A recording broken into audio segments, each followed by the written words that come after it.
Hello world, I'm LJ and this is LJ Goes Sweden.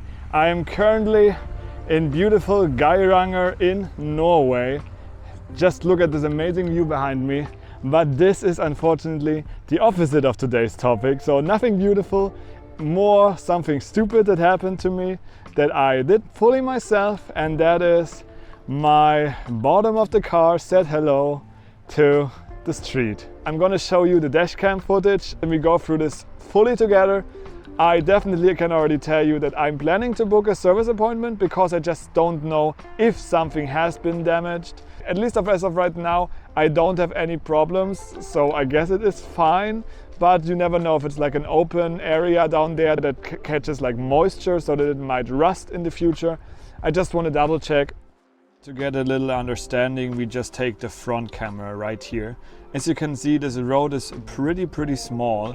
It's actually just the size of one car, and sooner or later you have like dips like here or also later on. And now we have the situation. There's the car coming and we both realize like, oh, something has to be done. And my idea, that's why I'm rolling so far ahead, is like I can go on that little thing right there, which of course is not enough space if you can just see it right now. But in my mind, it seemed like a good idea. So I drove on there and then I realized, it's probably not enough. So I continued driving forward, and that is where I am connecting with the ground. Because now I'm going on and I'm already shifted to the side. I already drove way too much. And so here it's already over. The car passes by and I scratch again the whole back, and then I am back on the road. And to give you the best understanding what happened, I'm gonna show you the other important cameras. You can see the car was going backwards a bit, but it also probably thought this is enough. So this is why I drove on there. And then I am driving, and I think here's the moment where I crack basically, or like scratch the underground, and then I continue. And that is the problem. Because of the situation with the car, I was like stressed. The first moment I heard like, okay, that is over, I was stressed, and then instead of going back to like maybe reduce the scratching, I continued driving forward, scratching of course more areas, and it was a very stupid thing.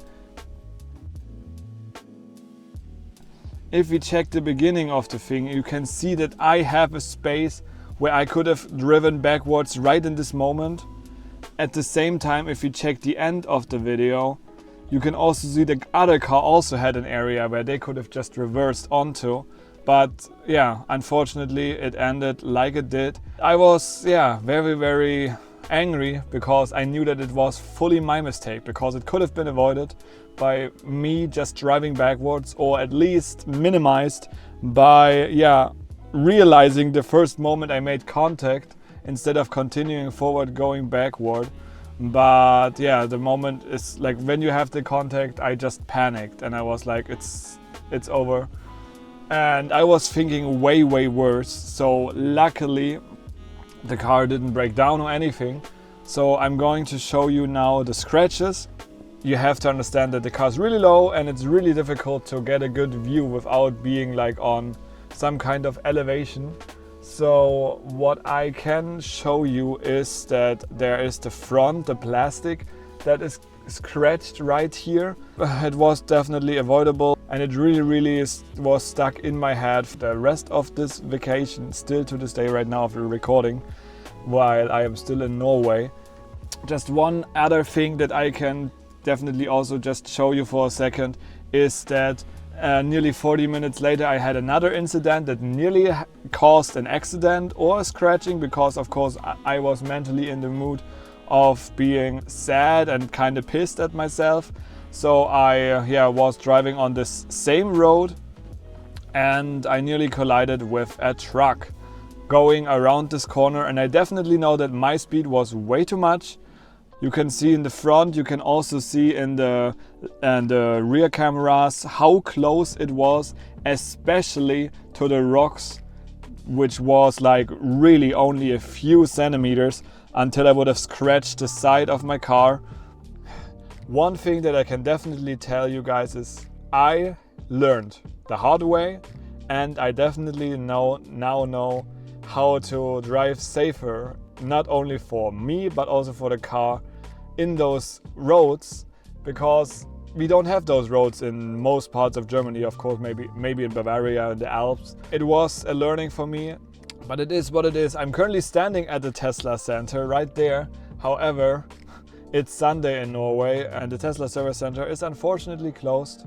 So I cannot just ask quickly, hey, could you just double check the cost? That was my plan, to be honest. Last year when I was here, I saw the Cybertruck in here without even knowing about it. I was actually hoping to ask someone from Tesla here about the full self-driving, if they have been able to try it, like the people here working here, because I think they got like a license thing for trying it, at least for the workers. That's the end of the story. Let's go back to my more happy mood when I am in Geiranger and finish the video. Okay guys, so there you have it. What would you do? Would you change the area? Would you at least let them take a look, or do you think it's fully fine? It's just a stupid mistake, of course, that was not smart, but let me know what you think. Something else that I can definitely tell you, which is bothering me so much, is my car is always giving me false positives, so false alarm of child left alone in the car. I don't know if it's because I have my camping stuff in there, but it's so annoying. It's really bothering me. So, because it's always catching attention. Sometimes when you're like at a camping spot and there are other people, you don't want to catch attention of everyone. And else I'm gonna enjoy the beauty of Norway a few more days before I have to go back to work. And with that said, guys, have a wonderful day. Feel free to write down a comment, like I said, give this video a thumbs up or subscribe. Else we're gonna see each other back in the next video. And with that said, unfortunately I have my battery pack here, so bye bye.